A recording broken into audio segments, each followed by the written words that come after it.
अस्सलाम वालेकुम, my name is Mohammad Shiraz Ghori from Shiraz linguistic solutions. जैसा कि लास्ट वीडियो में हमने पीटीई एकेडमिक मॉड्यूल के हवाले से डिटेल डिस्कशन की, आज की हमारी वीडियो पीटीई एग्जाम की टिप्स एंड ट्रिक्स के हवाले से है, जिसे यूज़ करते हुए आप मैक्सिमम स्कोर कर सकते हैं। जैसा कि आप जानते हैं, हम अपनी प्रीवियस वीडियोज़ में पीटीई इंट्रोडक्शन के हवाले से डिटेल डिस्कशन कर चुके हैं। पीटीई इंट्रोडक्शन को शॉर्टली डिस्कस करने के बाद हम जनरल टिप्स की तरफ मूव करेंगे। PTE means Pearson test of English, computer based English language test है जो आपके English speaking, writing, reading and listening skills को असेस करता है। सिमिलर टू आइट्स, ये वर्ल्ड वाइड रिकॉग्नाइज्ड टेस्ट है जिसे डिफरेंट यूनिवर्सिटीज और इमिग्रेशन एजेंसीज एक्सेप्ट करती हैं। ये तो था पीटीई इंट्रोडक्शन। उन व्यूअर्स के लिए जो चैनल पे नए हैं, काइंडली अगर आपने इसका डिटेल्ड इंट्रोडक्शन देखना है तो आप इसे प्रीवियस वीडियोस में देख सकते हैं। पीटीई जनरल टिप्स के हवाले से first point, understand the test format. किसी भी एग्जाम या टेस्ट में सबसे इम्पोर्टेंट चीज उसके टेस्ट फॉर्मेट से फेमिलियर होना है। टेस्ट स्ट्रक्चर और उसके टाइप्स ऑफ क्वेश्चन से फुली अवेयर होने के बाद जब उसे अटेम्प्ट करेंगे तो आपके नंबर ऑफ चांसेस ज्यादा हैं कि आप अच्छा स्कोर कर सकें। The next point is practice regularly. Consistent practice से आप अपना स्कोर इंप्रूव भी कर सकते हैं और इससे आपका कॉन्फिडेंस भी बिल्ड अप होगा और स्पीकिंग के हवाले से आपकी फ्लुएंसी में भी इंप्रूवमेंट आएगी। जनरल टिप्स में थर्ड पॉइंट है use official resources. Always try करें कि आप पीटीई ऑफिशियल प्रैक्टिस मटेरियल का यूज करें और उसके मॉक टेस्ट से बेनिफिट लें। कंटिन्यूसली वेबसाइट विजिट करें और इनके सोशल मीडिया प्लेटफॉर्म्स को फॉलो करें। इसका बेनिफिट ये है कि आप इसके टेस्ट और प्रैक्टिस मटेरियल से अवेयर रहेंगे।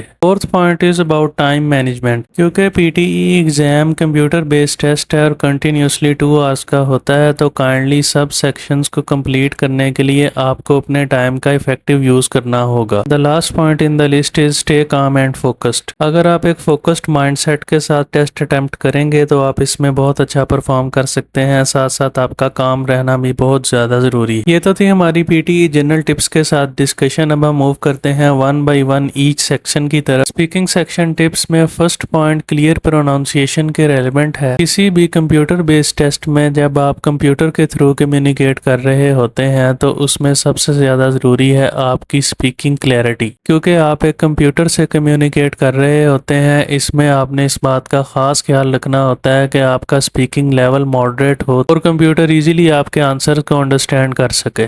The next point is about use of intonation. Always try to communicate in your natural accent or natural vocal sound. क्योंकि आपने being human communicate करना है और कंप्यूटर को किसी भी तौर पे ये अंडरस्टैंड ना हो कि आप एक रोबोटिक वॉइस में कम्युनिकेट करने की कोशिश कर रहे हैं। इसका सबसे बेस्ट सोल्यूशन ये है कि आप अपने टोन में वेरिएशन लेके आएं ताकि आपका साउंड मोर नेचुरल फील हो। Next point in the list is practice speaking allowed. Regular practice करने से आपकी फ्लुएंसी और कॉन्फिडेंस में इजाफा होगा। काइंडली कोशिश करें कि आप मिरर के सामने या वैसे किसी और कम्युनिकेटर के साथ कम्युनिकेट करें और अपनी वॉइस टोन को काइंडली थोड़ा सा लाउड रखें ताकि सामने वाला आपको इजीली अंडरस्टैंड कर सके। Last tip in this section is repeat sentence and describe image. Kindly हमेशा उन कीवर्ड्स पे गौर कीजिए जो आपको लिसनिंग के थ्रू सुनवाए जाएंगे या आपके सामने टेक्स्ट शो हो रहा होगा और आपने उसे रिपीट करना है। सेम टेक्निक आप डिस्क्राइब इमेज वाले क्वेश्चन में अप्लाई करते हुए हाई स्कोर अचीव कर सकते हैं। इसमें मेन फोकस कीवर्ड्स और आपकी सेंटेंस रेपिटेशन पे होना चाहिए। ओवरऑल स्पीकिंग सेक्शन में जितनी अच्छी आपकी प्रैक्टिस होगी, आपकी फ्लुएंसी उतनी ही अच्छी होगी और आप उतना ही अच्छा इस सेक्शन में परफॉर्म कर सकते हैं। राइटिंग सेक्शन टिप्स के हवाले से first point structure your essays का है, जिसमें काइंडली हमेशा इस बात का ख्याल रखें कि आपने 3 पॉइंट्स पे एसे को राइट करना है। Number 1 is introduction, body and conclusion. यानी आपने इस टॉपिक को समझते हुए उसका इंट्रोडक्शन लिखना है, फिर उसका मेन प्लॉट और देन कंक्लूजन की तरफ जाना है। फाइनली जब भी आप इन 3 पॉइंट्स को मद्देनजर रखते हुए ऐसे लिखें तो क्लियर पैराग्राफ्स का चूज कीजिए, क्योंकि आप एक कंप्यूटर से कम्युनिकेट कर रहे हैं और इतनी इजी इंग्लिश होनी चाहिए कि कंप्यूटर उसे इजीली अंडरस्टैंड कर सके। इन 3 पॉइंट्स की प्रैक्टिस से आप अपनी ऐसे राइटिंग को मजीद इम्प्रूव कर सकते हैं। अब हम चलते हैं अपने नेक्स्ट पॉइंट की तरफ, जो है चेक योर ग्रामर। राइटिंग के दौरान ग्रामर ग्रामर, पंक्चुएशन और स्पेलिंग्स का खास ख्याल रखें। ग्रामर में आपका सेंटेंस स्ट्रक्चर, वोकैबुलरी वगैरह इंक्लूडेड होते हैं। ग्रामेटिकल एक्यूरेसी और स्पेलिंग्स के हवाले से जितनी आपकी कम मिस्टेक्स होंगी उतना ही आपका स्कोर हाई होगा। The next point is about expand your vocabulary. Kindly जब भी आप राइटिंग टास्क की तरफ जाएं तो उसमें वैरायटी ऑफ वर्ड्स का यूज करने की कोशिश कीजिए। बिल्कुल सिंपल और इजी वर्ड्स भी यूज नहीं करना, यानी आपको एक वर्ड के अगेंस्ट 2 या 3 सिनोनिम्स का आइडिया हो और आप उनको क्लियरली एक्सप्लेन कर सकें और आपको इस बात का भी पता हो कि सेंटेंस स्ट्रक्चर में एक्यूरेटली इनका यूज कैसे करना। अपनी वोकैबुलरी को एक्सपैंड करने के लिए आप न्यूज़पेपर या आर्टिकल्स वगैरह स्टडी कर सकते हैं और किसी भी मुश्किल वर्ड के मीनिंग के लिए आप ऑनलाइन डिक्शनरी भी कंसल्ट कर सकते हैं। इससे आपकी वोकैबुलरी मजीद इंप्रूव भी होगी और आपके पास वैरायटी ऑफ वर्ड्स भी होंगे। Last point in the list is practice summarising. किसी भी समराइजिंग टास्क में आपकी प्रैक्टिस का लेवल इतना होना चाहिए कि आप फौरी टेक्स्ट को रीड करते हुए या सुनते हुए उसमें से मेन पॉइंट्स अंडरस्टैंड कर सकें और उनको शॉर्टली एक्सप्लेन कर सकें। रीडिंग सेक्शन की अगर हम बात करें तो first point scheme and scan के हवाले से है। ओवरऑल ये सबसे मेन पॉइंट है जिसे अंडरस्टैंड करना बहुत ज़रूरी है। जब भी आप कोई पैसेज रीड करें तो उससे फर्स्ट ऑफ ऑल स्किम करें। इससे आपको पैसेज का ओवरऑल आइडिया हो जाएगा और स्कैनिंग टेक्निक से आप स्पेसिफिक डिटेल्स फाइंड आउट कर सकते हैं। Next point in the list is understand the question types. Kindly जब भी आप कोई भी क्वेश्चन टाइप अटेम्प्ट करें तो उसके फॉर्मेट से आपका फेमिलियर होना बहुत ज़्यादा ज़रूरी है, क्योंकि जब तक आप उसका फॉर्मेट अंडरस्टैंड नहीं करेंगे आप उसको ईजीली या इफेक्टिवली अटेम्प्ट नहीं कर सकते। एग्जाम्पल, अगर आप मल्टीपल चॉइस के हवाले से टास्क अटेम्प्ट कर रहे हैं तो आपको इस बात का बखूबी अंदाज़ा होना चाहिए कि वो मल्टीपल चॉइस सिंगल आंसर है या multiple choice multiple answer. Next point is about focus on keywords. हमेशा उन कीवर्ड्स को आइडेंटिफाई करें क्वेश्चन में जिनको आप टेक्स्ट के साथ मैच कर सकें, और किसी भी रीडिंग टास्क में ये एक क्रूशियल पॉइंट है जिसे अंडरस्टैंड करते हुए आप अपना हाई स्कोर अचीव कर सकते हैं। Last point in the list is practice reading. Kindly regular English text की प्रैक्टिस करें, उसे रीड करें और अपनी स्पीड और कंप्रीहेंशन को इम्प्रूव करें। इसकी प्रैक्टिस के लिए वही टेक्निक यूज करें जिसका जिक्र हमने राइटिंग टास्क में किया था, यानी इंग्लिश न्यूज़पेपर या आर्टिकल्स वगैरह को स्टडी करें, डिक्शनरी में से उनके मुश्किल वर्ड्स का मीनिंग देख। इससे आपकी रीडिंग स्पीड और कंप्रीहेंशन में इजाफा होगा, साथ साथ आपकी वोकैबुलरी भी इंप्रूव होगी। Now we will discuss listening section tips which is our last section. Listening section में फर्स्ट पॉइंट नोट्स के हवाले से है। इस सेक्शन में आप नोट्स लिख सकते हैं और अपने लिसनिंग स्कोर को इम्प्रूव कर सकते हैं, यानी किसी भी लिसनिंग टास्क में आप रिकॉर्डिंग को सुनते हुए इंपॉर्टेंट डिटेल्स को नोट डाउन कीजिए। व्हाइल आंसरिंग ये टेक्निक आपके लिए बहुत हेल्पफुल होगी। Next point is listen to a variety of accents. Finally जब भी आप लिसनिंग प्रैक्टिस करें तो उसमें डिफरेंट इंग्लिश एक्सेंट्स को सुनने की प्रैक्टिस लाजमी कीजिए। इससे आपकी अंडरस्टैंडिंग काफ़ी हद तक इम्प्रूव होगी। उसमें आप डिफरेंट इंग्लिश स्पीकिंग कंट्रीज को चूज कर सकते हैं। फॉर एग्जांपल आप यूके, कनाडा, जर्मनी वगैरह को कंसीडर कर लें।